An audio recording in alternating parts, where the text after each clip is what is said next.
One of the great joys of being a creator in South Africa is that I get to meet and work with some of the most incredible souls that have changed the landscape of South Africa in terms of their creativity and how they've contributed to the different and many diverse voices that have brought about change in this country.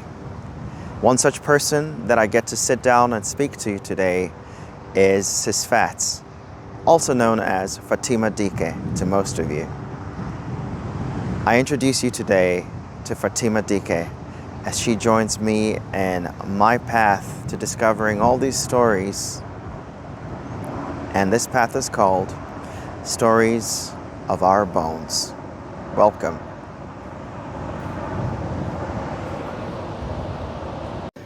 So Sis Fatts, you are an iconic person in this country of South Africa by a lot of standards, because you beat a lot of odds.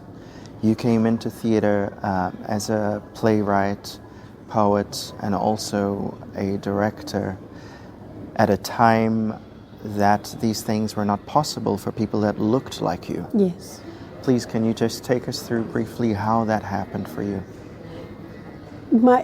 I did not want to become a playwright. I didn't even think about it as a career in my life.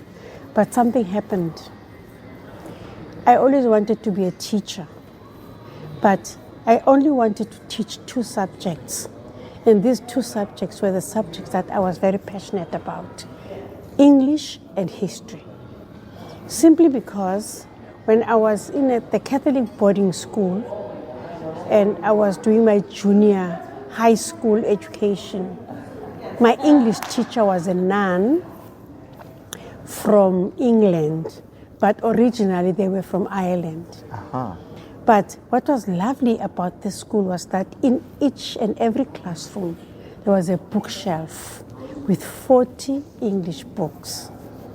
Wow. So every year I read all those 40 English books from January until I left school in December. And I was devouring stories that were written for young people in England.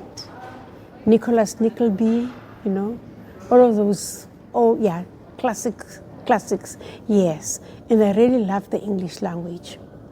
My second teacher was in high school. I went to Morris Isaacson after I left the Catholic boarding school for my higher education, high school education. Mm-hmm. So when I was in standard 10, which was Matric 1, there was a teacher called Mr. Piche. And Mr. Piche was very careful in those days about what he said to us in class. True. Because there could be children whose fathers were policemen in the classroom. So our history book was written by Fowler and Smith, two Afrikaners, okay? Which means whatever was in that book was written through that eye. Thank you.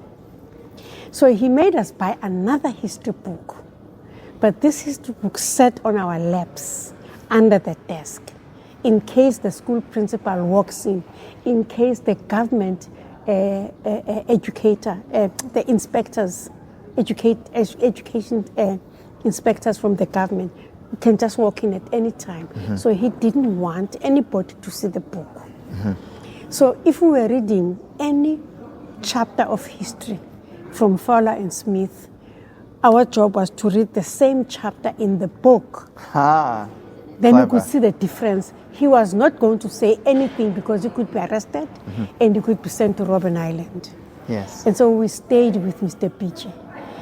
Mr. Piche inspired me in this way.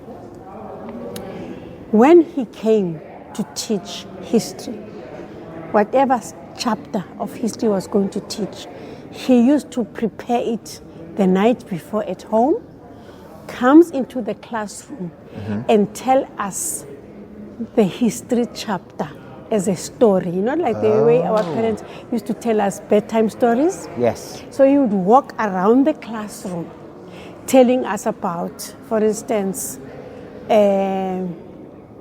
maybe the war between the Zulus and the Boers. Yes. 16th December, things like that. So he would tell those things like stories. Yes. And when you tell African children things like that, they sit in your mind. And they remember. Yes. So I was very, very inspired by him. He made me love history. And when I left school later on, I would always investigate what's happening, in South Africa, what's happening in Namibia, on all the other countries, what's going on, because he had instilled that passion for history in me.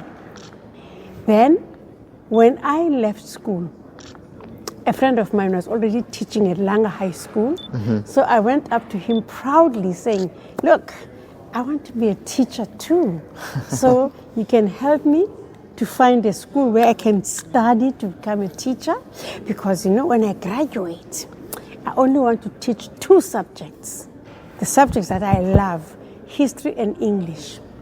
He looked at me and said, I can give you the names of schools, places where you can train to become a teacher, but you are not going to be allowed to teach what you want here in South Africa. You will teach what the government puts in the syllabus for you to teach. Because they were in control of the education system and what black people could learn. Exactly. At that point, I remember very clearly my teacher in Form 5, which was the final year of matric, taught us geography. He was terrible. To make matters worse, his class was always the one that was the first one after lunch. And then you'll hear all the students in the class going, oh yeah, we're going to sleep, here he comes. Oh, he's boring. Oh, he's like this. And then I realized what we did not know is that this man was made to teach a subject that he wasn't not part passionate. of his yeah. It was at that moment, that I realized what was done to me, I would not want to repeat it to any black child. I may be guilty of everything, but I do not want to be guilty of spoiling a black mind. And that's why I never became a teacher. So time went by. I worked for my sister because she and her husband were business people. And I worked in her butcher shop and I became a professional butcher. But, that was not my choice either. And also, what some of you that are watching this won't know is that Sis Fatts is actually a vegetarian. Well, that was before I became a vegetarian. Oh, okay. Yes. So anyway, in the 70s, the hippie movement started. My friends who were working here in town made friends with white hippies, and that's how I got to become friends with white people, through my friends who were working here in town. In Long Street, there was a hippie market, a very big one. And we went there. My friends had made friends with a guy called David Champion, who was selling, those maxi coats and hats and everything. And, so David would introduce us to somebody else, and then our group of white friends grew like that. But then one day, he invited me to dinner at a friend's house, who also lived on Long Street. And her name was Sue Clark. So Sue Clark was working in the laboratory of Groote Hospital, but she was also a poet. Believe it or not, it is this white woman who introduced me to the black poets of the 70s. Wow. She introduced me to Wally Serute, who was published by Raven Press. She introduced me to Oswald Mtshali, whose anthology of poems had just been published, and the book was called something of a cowhide. I can't remember. Yeah. The third person that she introduced me to indirectly, she took me to a poetry reading at the University of Cape Town summer school. There was James Matthews wearing a beret like Che Guevara. Yes. Walks up to the podium with a glass of wine in a sea of white faces. Okay? Yeah. Carries the glass of wine to the podium, and I think this man is so brave. Starts reading his poetry, sipping the glass of wine. And there is pin drop silence in the room. Every white man is drinking in James Matthews' words. Wow. That Wow. was my beginning. Later on, in Langa, we the youth formed a group called the Black Mambas. And our group was involved politically in the community. So there were some people in the group who would go and clean people's yards, people's gardens, They would do errands for elderly people. But my job, my role in the group was that I started to write protest poetry. Uh-huh.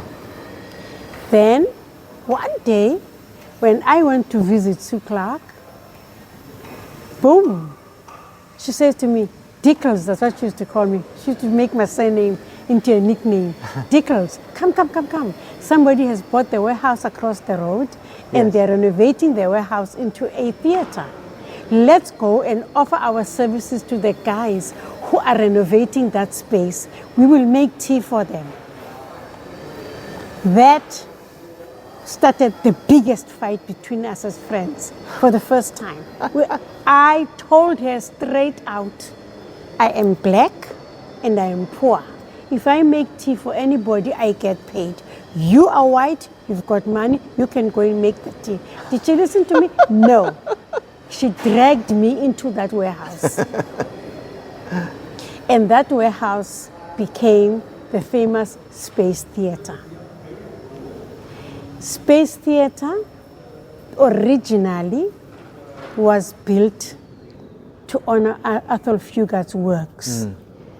So in the beginning, most of the plays that were done there were plays by Athol Fugard. But the space gained fame internationally.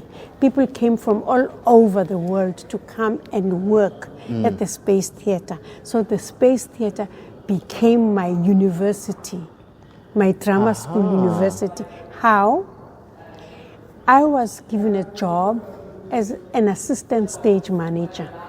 I had to sit during rehearsals, and then when the director would say the actors must put their books away, their scripts away, anytime somebody forgets a line, I gave it to them. So you can imagine how many plays have I sat down in rehearsal, and I began to understand how dialogue was constructed, Yes. how the structure of plays was constructed. That's how I learned it. Wow. But then in the evenings, I would do what? I was an usher. So when people came to see the plays at the space, I would put them in their seats. When everybody was sitting before the play starts, I would also sit and watch. So you got to see the back of the theater and the front of the theater, and also be involved in the production of the Yes. actual plays in the That's theater. how I learned. But I did not know that I had learned until a gentleman by the name of Robert Mato arrives in 1975 from East London. His family moved to Cape Town, and his father used to make these bags for vegetables, where they put squashes, onions, those orange and green bags. That's what his father did as a business, and he was a millionaire. Wow. When he came to the Space Theatre, he wanted to bring his own play.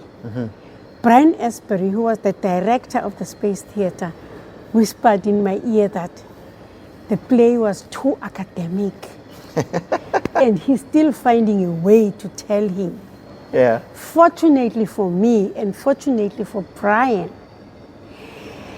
there was a play that was being cast right at that time, and the play was called Women's Transport. He got a role in the play as the captain of the ship. So he had moments of stage where he was doing nothing. He was sitting in the dressing room and he started poking around the what do you call it? Those places where people put their stuff in the dressing room. Yes, in the the lockers. Yeah. Yeah. That's where he found my notebook with all my protest poetry. Wow. He looked for me. He found me. He said to me, I've been trying to write a play about a Xhosa king called Kreli, but I have been unsuccessful. I know why. I realized that this play needs to be written by a Xhosa, and you are that Xhosa person. Wow. I'd never written a play before. When he gave me the research he had done on the 9th Frontier War, because what made King Kreli famous is that he fought the last Frontier War with the British. Mm-hmm. The research that was that he gave me surpassed anything that I'd ever had in my hands. Fowler and Smith was nothing because it was all lies. To make matters worse, he took me by the hand to the South African Library at the Gardens, got me a membership card, 1975. Can you imagine? There's a white man, he just walked in there and said, hi, can you just give my friend here a membership card? She needs to do some research. Wasn't that difficult around that time, even if it was through his introduction? Anyway, I agreed to do the play because he gave me the research. I wanted to keep that history and share it with my Black Mamba friends, but first I had to write the play. He went to all lengths to get me help to write the play. He even brought his friend, Rob, we used to call him Shengu, I've just forgotten his surname. Yes. Shengu used to speak Zulu fluently. Mm-hmm. He was he taught at the University of Joburg. Came and just gave me help. And on the 16th of July, 1976, 1 month after the Soweto uprising, mm-hmm. The Sacrifice of Kreli premiered at the Space Theatre. Wow. Thereafter, we went on a tour of the Eastern Cape up until November, and then in November, the Market Theatre called us to bring the play there. Barney Simon